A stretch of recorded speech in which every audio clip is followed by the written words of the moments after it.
kebajikan modul 3.1 tentang pengambilan keputusan berbasis nilai-nilai kebajikan sebagai seorang pemimpin. Selamat menyaksikan. Assalamualaikum Pak, permisi Pak, mengganggu saya Pak. Saya di sini akan melakukan wawancara ya Pak, berbagi ilmu sama Bapak. Mudah-mudahan dari wawancara ini mendapat menambah ilmu saya untuk membuat keputusan yang berbasis nilai kebajikan sebagai pemimpin. Saya sini akan melakukan wawancara untuk melengkapi tugas saya modul 3.1 untuk pengambilan keputusan berbasis nilai-nilai kebajikan sebagai pemimpin. Saya mulai ya Pak ya. Sebelumnya bisa Bapak perkenalkan diri dulu Pak. Ya. Dari siapa sih Pak? Warahmatullahi wabarakatuh. Alhamdulillah ya, tentunya syukur kepada Tuhan kita sehat-sehat bisa bertemu dalam hal ini wawancara tentang question for the interview, tentang kasus-kasus yang merupakan dilema yang ada di sekolah kita ini. Tapi sebelum saya memperkenalkan diri, nama saya Haji Junaidi SPDMPD. Saya Kepala SMP Negeri 2 Rantau Selatan, Kabupaten Labuan Batu, Provinsi Sumatera Utara.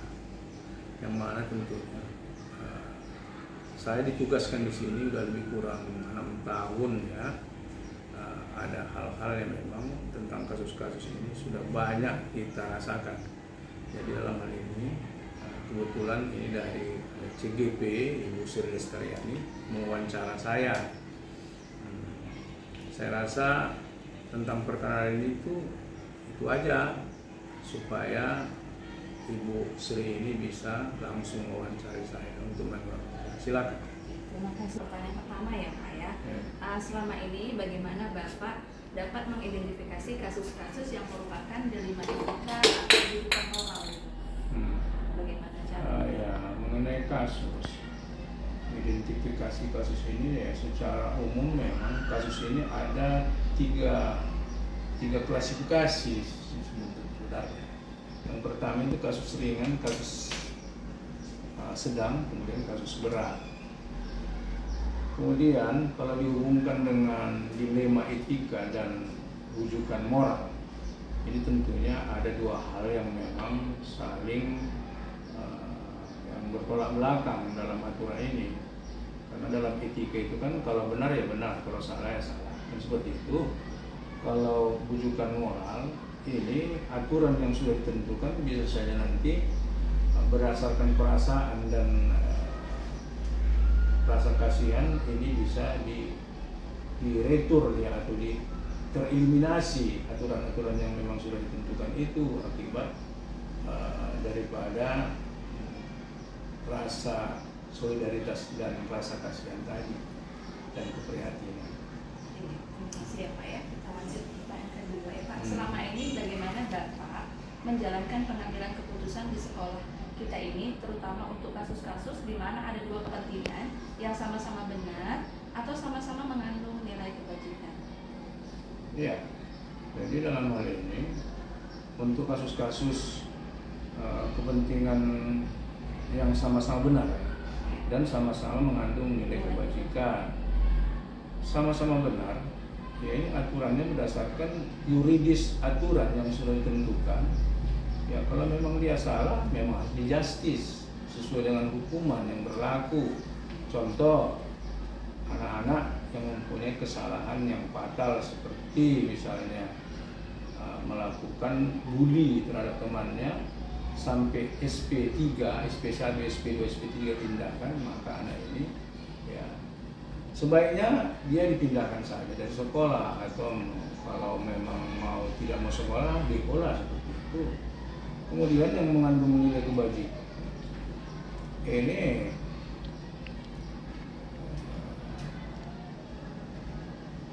nilai kebajikan berarti sesuatu aturan yang memang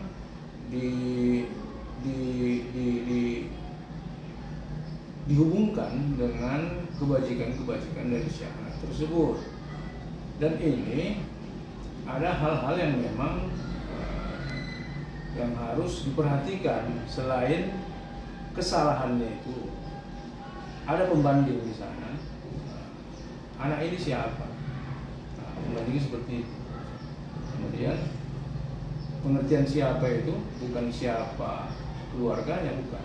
Pengertian siapa anak ini punya prestasi atau memang selama ini bagus-bagus, tiba-tiba moralnya berubah, ini harus diperhatikan dalam hal ini. Ya Pak, selanjutnya ya Pak ya, langkah-langkah atau prosedur seperti apa yang biasanya Bapak lakukan selama ini untuk mengambil keputusan tersebut? Ya, langkah-langkah ini yang punya mekanisme dia ya. Yang pertama dari guru yang bersangkutan yang menemukan masalah itu. Guru bersangkutan ini melaporkan kepada wali kelas. Kemudian wali kelas mengurus atau memproses ini berdasarkan anak didik dia sebagai binaan per kelas. Ya. Kalau wali kelas tidak juga tuntas, ini akan diserahkan ke BP atau BK. Kemudian BK akan membuat konseling atau bimbingan kepada anak ini. Begitu juga tidak selesai masalah akan dilimpahkan kepada saya sebagai kepala sekolah. Masalah yang tembus atau berhubungan langsung dengan saya itu udah masalah yang terakhir atau finalnya. Oleh karenanya, sebelum jatuh masalah ini kepada kepala sekolah, sebaiknya memang masalah-masalah ini selesaikan di bawah tingkatan tadi. Paling tinggi dia di BP lah. BP itu berarti bisa dimaklumi, dimaafkan. Tapi kalau udah kepala sekolah itu sudah antara mau sekolah di sekolah ini atau memang udah mau keluar atau pindah. Nah, seperti itu. Tetap bersekolah, kemudian pindah, ataupun memang DO. Jadi kan sekarang ini karena wajib belajar, ini jarang sekali yang DO. Ya, paling nggak dia pindah sekolah, mungkin tidak serasi di sekolah kita. Jadi Pak, hal-hal apa saja yang selama ini yang Bapak anggap efektif dalam pengambilan keputusan pada kasus-kasus dilema etika, Pak? Ya, yang efektif itu ya memang kasus-kasus yang merupakan dilema etika dia, ya kasus-kasus yang etika ya, atau bukan moral ya, memang betul-betul dia kasusnya itu memang kalau benar ya benar, salah gitu, sehingga tidak ada unsur-unsur lain yang kita pikirkan. Karena memang dalam hal ini kan sebelum masuk ke sekolah ini dia itu orang tuanya sudah buat pernyataan dan ditandatangani. Apa-apa tatip-tatip di sekolah ini kan sudah ada kesepakatan. Nah, tentunya dari dasar-dasar perjanjian itu kita narik keputusan sehingga tidak terentet atau terhubung lagi kepada teman-teman yang lain yang punya kasus yang sama. Nah, seperti itu dia. Pak, selanjutnya Pak, hal-hal apa saja yang selama ini yang merupakan tantangan dalam pengambilan keputusan pada kasus-kasus dilema etika tadi Pak? Ya, Tantangannya apa saja? Tantangannya ini macam banyak ini tantangannya. Tantangan ini terkadang kan dari keluarga guru itu sendiri. Nah, contoh, guru yang ada di sekolah ini mempunyai keponakan atau anak kandung sendiri, mempunyai kasus, kan gitu. Ditinjau dari etika, ya etika atau rasa persaudaraan tadi, ya ini bisa membuat tantangan pengambilan keputusan, karena tentunya orang tuanya atau guru yang bersangkutan yang mempunyai anak bermasalah itu pasti dia itu bermohon minta suaka dengan berbagai macam alasan. Misalnya akan saya bina, akan buat perjanjian, bantulah Pak saya sehingga yang sudah dibuat itu bisa lemah dia karena memikirkan tadi rasa kekeluargaan, karena dalam suatu ranah, dalam suatu tempat tugas misalnya, saya di sini sebagai kepala sekolah dan ada guru saya mempunyai anak itu punya kasus seperti itu tantangan yang paling berat dirasakan. Apakah Bapak memiliki sebuah tata cara atau jadwal tertentu dalam sebuah penyelesaian kasus dilema etika? Apakah Bapak langsung menyelesaikan di tempat atau memiliki sebuah jadwal untuk menyelesaikannya Pak? Bentuk atau prosedur seperti apa yang Bapak jalankan? ini tergantung kepada masalah. Ada masalah itu memang harus diselesaikan di tempat itu. Kemudian harus dulu kita cari akar permasalahannya. Kalau yang harus dicari akar permasalahannya ini ada rentetannya mungkin dengan anak ini siapa dia, kemudian bagaimana keluarganya, bagaimana di rumah, apakah dari masalah di rumah itu pindah ke sekolah. Nah, ini yang seperti ini tidak bisa diputuskan di saat itu. Tapi kalau memang masalah-masalah memang yang sudah kena SP1, SP2, SP3 yang masalahnya jelas, seperti narkoba, masalah narkoba itu harus di-justice ya. Di saat itu di situ harus diselesaikan masalahnya. Adakah seseorang atau faktor-faktor apa yang selama ini mempermudah atau membantu Bapak dalam pengambilan keputusan dalam kasus-kasus di dilema etika tadi?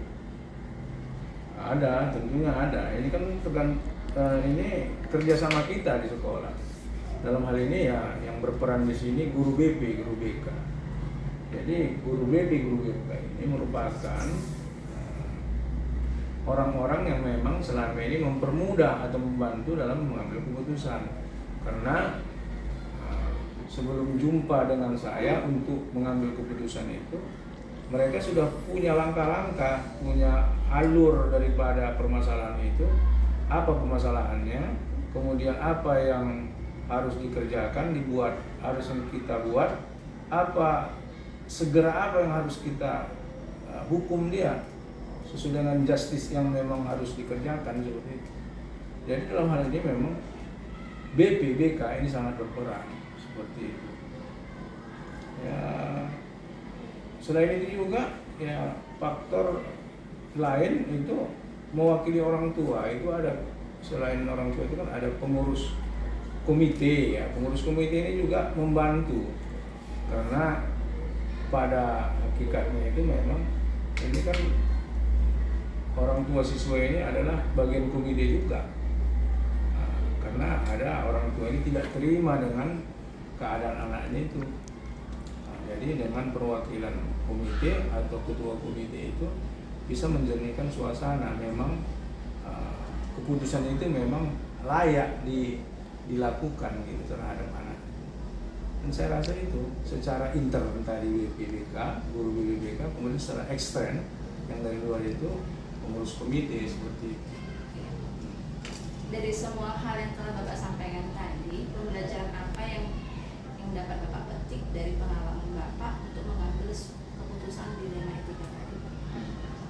Ini ya dari pengalaman selama ini pembelajaran banyak memang yang kita petik dari pengalaman ini.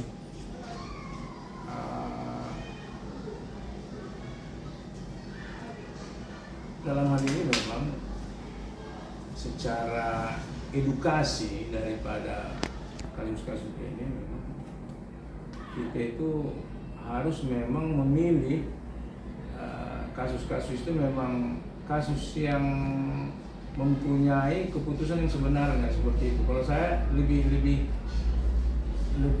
enak ke sana dia pembelajaran, sehingga tidak menunda-nunda daripada keputusan. Karena tadi kan ada kasus itu tidak bisa diselesaikan akibat dari ada faktor X.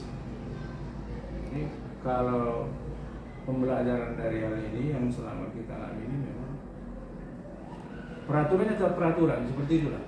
Peraturan tetap peraturan, yang salah tetap salah, yang benar tetap benar, seperti itu. Terima kasih Pak. Dari wawancara ini banyak ilmu yang saya dapatkan, saya peroleh. Yaitu sebelum memutuskan suatu keputusan, kita harus dulu mengenali nilai-nilai yang apa yang sedang bertentangan sebelum kita mengambil keputusan, ya kan Pak. Efeknya bagaimana, faktor-faktornya apa saja, kan gitu ya kan Pak. Jadi terima kasih banyak ya Pak atas wawancara kita hari ini. Semoga bisa menambah ilmu dan pengalaman saya di masa depan untuk mengambil sebuah keputusan. Terima kasih banyak ya Pak. Ya, sama-sama. Assalamualaikum Pak. Waalaikumsalam warahmatullahi wabarakatuh. Maaf mengganggu Pak, saya minta waktunya sedikit. Saya akan melakukan wawancara untuk mengerjakan tugas saya, yaitu CGP modul 3.1 tentang pengambilan keputusan berbasis nilai-nilai kebajikan sebagai seorang pemimpin Pak. Silakan. Saya Selestariani dari SMP Negeri 2 Lampung Selatan, CGP Angkatan 7. Sebelum kita mulai, bisakah minta tolong saya Bapak perkenalkan diri dulu Pak? Oh iya, baiklah. Perkenalkan, nama saya Haji Sukadi SPD, selaku Kepala Sekolah SMP Islam Japar Muslim, Desa Lingga 3, Kecamatan Bilahulu, Kabupaten Labuhan Batu, Provinsi Sumatera Utara. Terima kasih Pak atas perkenalannya. Kita masuk lanjut ya Kak, Pak, pertanyaan selanjutnya Silakan. yaitu yang pertama ini Pak, sebagai kepala sekolah selama ini bagaimana Bapak dapat mengidentifikasi kasus-kasus yang merupakan dilema etika atau bujukan moral gitu Pak? Dilema etika dengan bujukan moral. Permasalahan dilema etika kan berarti itu sebuah permasalahan antara benar dan benar. Nah, sebagai contoh, tentunya kita dituntut di situ rasa kepedulian kita terhadap, kalau kita berbicara terhadap siswa berarti kepada siswa. Nah, sementara di sebuah permasalahan bujukan moral berarti permasalahan antara benar dan salah. Itu artinya pula kalau kita berbicara permasalahan itu di sekolah, berarti sebuah kasus lah atau masalah, biar agak lebih enak, masalah bagaimana kita mengatasi siswa atau siswi kita yang malas sekolah. Ya, terima kasih Pak. Selanjutnya ya Pak ya, selama ini Pak, bagaimana Bapak sebagai kepala sekolah menjalankan pengambilan keputusan di sekolah Bapak, terutama untuk kasus-kasus di mana ada dua kepentingan yang sama-sama benar atau sama-sama mengandung nilai kebajikan? Saya kira kalau kita untuk mengambil sebuah keputusan yang apa tadi, yang sama-sama benar atau sama-sama mengandung nilai kebajikan. Dalam hal ini tentunya kalau kita ingin mengambil sebuah keputusan tersebut, ada hal-hal yang perlu kita perhatikan atau dipertimbangkan supaya keputusan kita itu menjadi sebuah keputusan yang maksimal. Dalam hal ini, tiga hal tersebut tentunya kita harus berpikir kepada basis tentang hasil akhirnya. Itu yang pertama. Dan yang kedua, kita juga harus berpikir berdasarkan peraturan yang ada. Nah, itu yang kedua. Dan yang ketiga, kita juga harus berpikir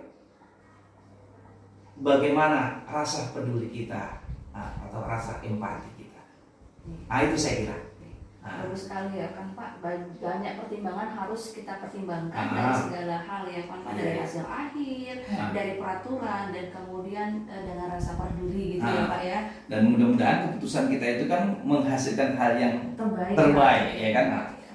Ya. Selanjutnya Pak, jadi langkah-langkah atau prosedur seperti apa yang biasa Bapak lakukan selama ini sebagai kepala sekolah untuk memutuskan suatu keputusan tadi Pak?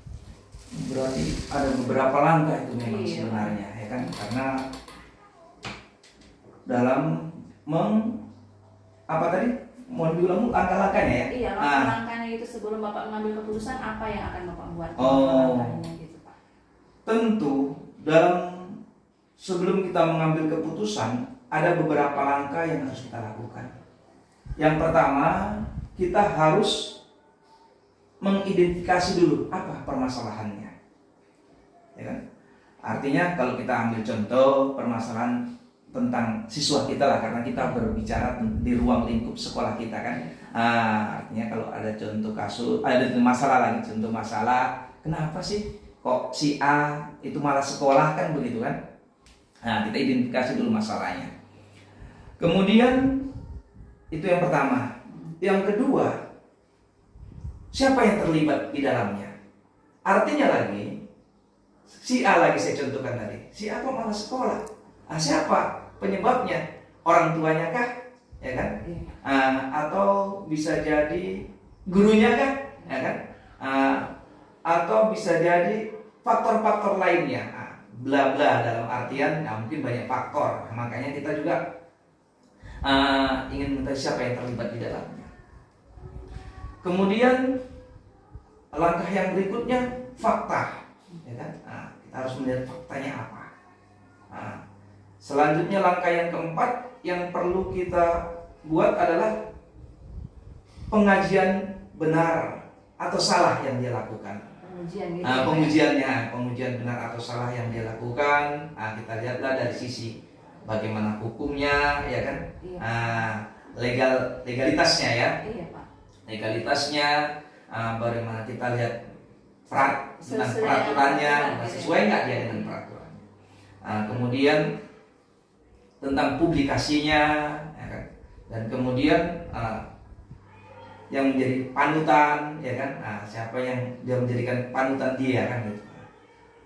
Dan kemudian yang selanjutnya, langkah yang harus kita lakukan adalah tentang paradigma benar dengan benar. Yang berapa tadi itu? 5 ya? 5. Ada Banyak Pak ya. Mudah-mudahan dengan langkah-langkah ini kan kita bisa nanti mendapat solusi terbaik buatnya. Keputusan yang Keputusan. Kemudian langkah yang keenam kita melakukan prinsip resolusi, ya kan? Kemudian yang selanjutnya kita bisa menginvestigasi, ya kan?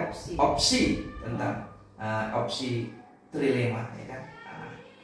Dan kemudian kita baru bisa kita membuat sebuah kesimpulan atau sebuah keputusan terhadap masalah anak tersebut. Setelah kita membuat keputusan tersebut, langkah berikutnya masih harus kita lakukan lagi. Artinya merefleksi, refleksi tentang keputusan yang sudah kita buat tadi. Apakah keputusan kita itu memang betul-betul baik atau buruk bagi. Ini tadi satu contoh kasus dan ini saya sebenarnya lebih suka saya nyebutnya masalah, ya kan. Itulah yang bisa langkah-langkah yang bisa kita lakukan. Langkahnya panjang ya Pak. Oh iya. Dari langkah-langkah ini diharapkan dapat mencapai yaitu keputusan yang terbaik gitu ya Pak ya. Iya, dengan betul, berbagai langkah-langkah memang harus memulai berbagai fase gitu ya kan, Iya. Pak. Selanjutnya Pak, hal-hal apa yang selama ini Bapak anggap sebagai yang efektif dalam pengambilan keputusan pada kasus-kasus dilema etika tadi Pak? Yang paling efektif anggap efektif. Apa tadi mengambil keputusan ya? Iya Pak, apa hal-hal yang dianggap efektif? Saya kira kalau kita untuk melihat memutuskan sesuatu masalah, ya kayaknya harus kita lihatlah dulu, kan kasus yang terjadi apa, kemudian waktunya, ya kan. Artinya tidak semua masalah itu bisa diputuskan dengan hal yang sama. Ada pertimbangan-pertimbangan tadi yang saya maksud. Pertimbangan apa masalahnya, pertimbangan waktunya kapan terjadi, tentu kan berbeda ini. Artinya lagi sebagai contoh, permasalahan mungkin yang terjadi pada siswa kelas 7 dengan kelas 9 itu kan tentu berbeda cara menyelesaikannya. Itu yang saya kira Bu. Iya Pak. Itu yang dianggap efektif ya Pak. Iya. Kemudian Pak, hal-hal apa yang selama ini Bapak anggap sebagai tantangan dalam pengambilan keputusan pada kasus-kasus dilema etika tadi Pak? Apa tantangannya? Tantangannya ya. Kalau kita tentang dilema etika, pertama selain waktu, ya kan, waktu ya saya ambil sama tadi jawaban dengan waktu, artinya siswa itu berada di posisi mana, ya kan, waktu.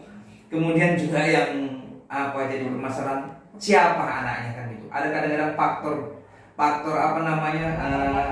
background dari seseorang anak itu juga mempengaruhi, ya kan. Dan kemudian berkaitan dengan sebuah peraturan, ya kan. Peraturan itu kan datang dari atas, ya kan. Kita juga menyesuaikan dengan kondisi yang ada di lingkungan kita, termasuklah kita bisa bicara di sana bagaimana peraturan itu kesesuaiannya dengan kearifan yang ada, kearifan budaya yang ada di lingkungan sekolah kita. Yang pastinya kan setiap lingkungan sekolah itu berbeda antara satu daerah ataupun satu tempat dengan tempat yang lainnya. Berarti dari semua lihat daerahnya pasti tantangannya berbeda. Berbeda, gitu ya kan? Pak, ya. Ya kan? Oke. Selanjutnya Pak, apakah Bapak memiliki sebuah tata kelola atau jadwal tertentu dalam sebuah penyelesaian kasus dilema etika? Apakah Bapak langsung menyelesaikan di tempat atau memiliki jadwal untuk menyelesaikannya? Bentuk atau prosedur seperti apa yang Bapak jalankan selama ini gitu? Ini berarti masalah Memutuskan sebuah permasalahan, ya Iya, kan? Pak. Untuk mendapatkan sebuah keputusan yang akurat, keputusan yang bijaksana, ya kan? Kita juga harus melihat masalah tersebut.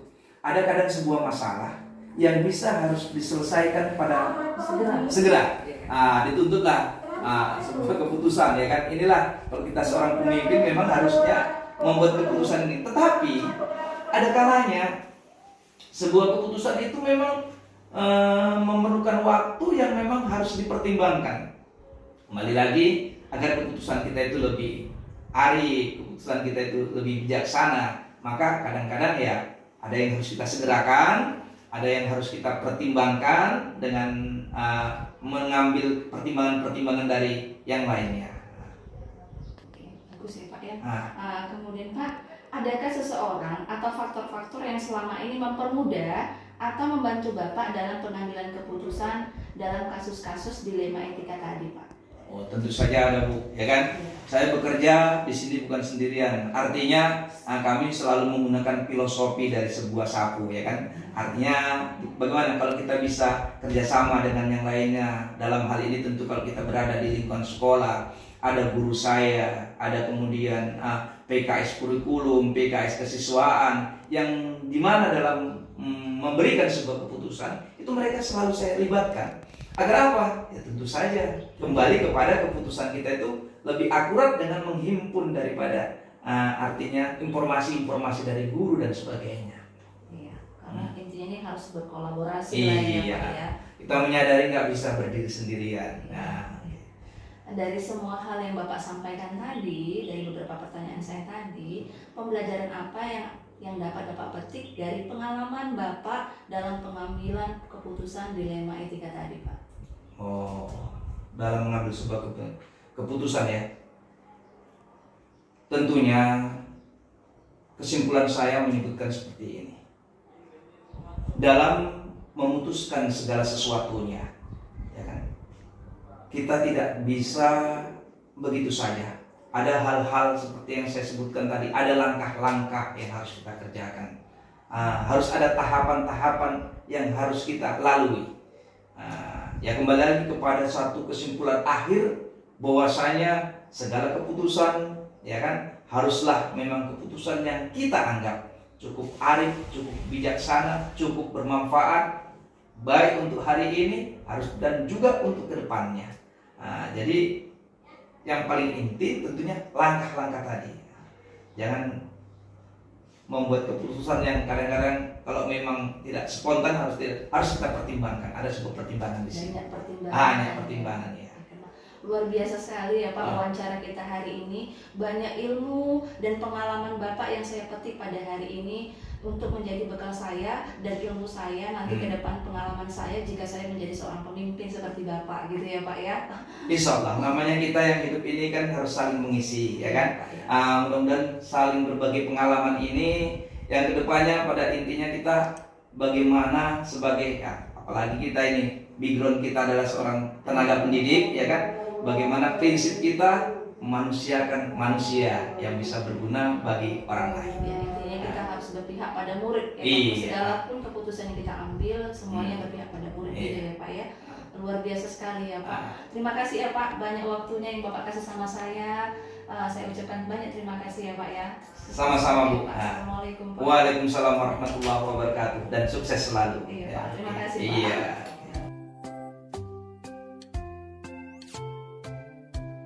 Hai, saya akan melakukan refleksi terhadap wawancara saya kepada dua kepala sekolah, yaitu kepala sekolah saya sendiri SMP Negeri 2 Rantau Selatan dan kepala sekolah SMP Islam Ja'far Muslim.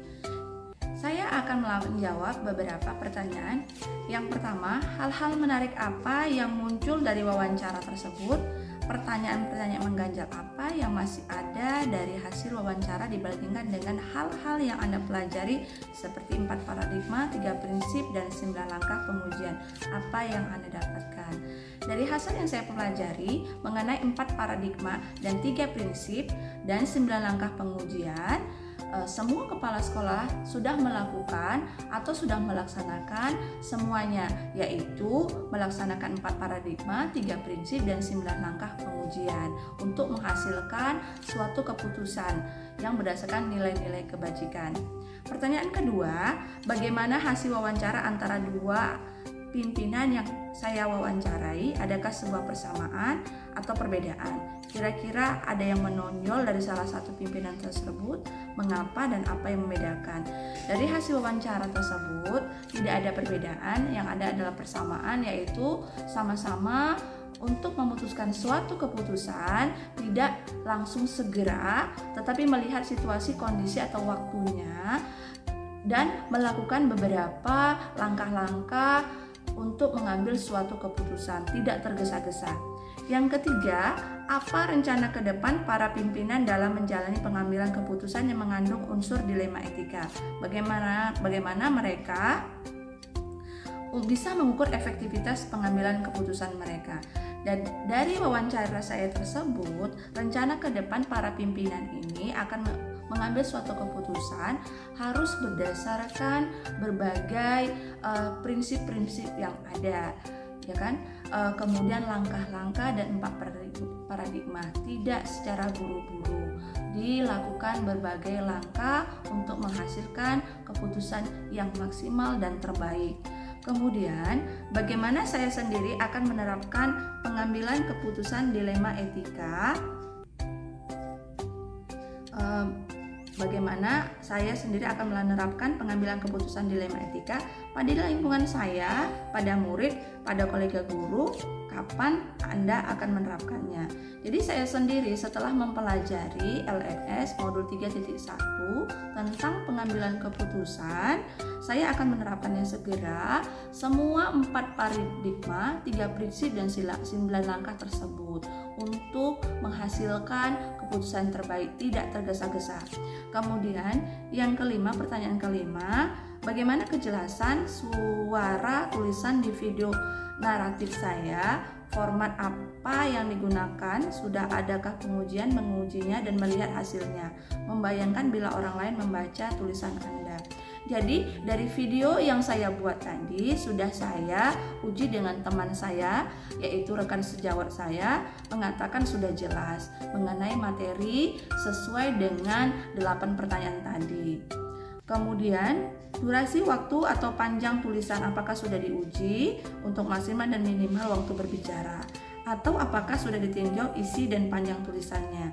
Jadi dari tulisan atau video yang saya berikan sudah memuat 8 langkah pertanyaan yang ada pada LMS dan sesuai dengan 4 paradigma, 3 prinsip, dan 9 langkah. Jadi waktunya sudah sesuai dan isinya sudah sesuai. Demikianlah refleksi dari saya modul 3.1 mengenai demonstrasi kontekstual wawancara terhadap 2 kepala sekolah. Dari wawancara tersebut dan hasil refleksi saya ini semoga bermanfaat bagi teman-teman semuanya. Terima kasih.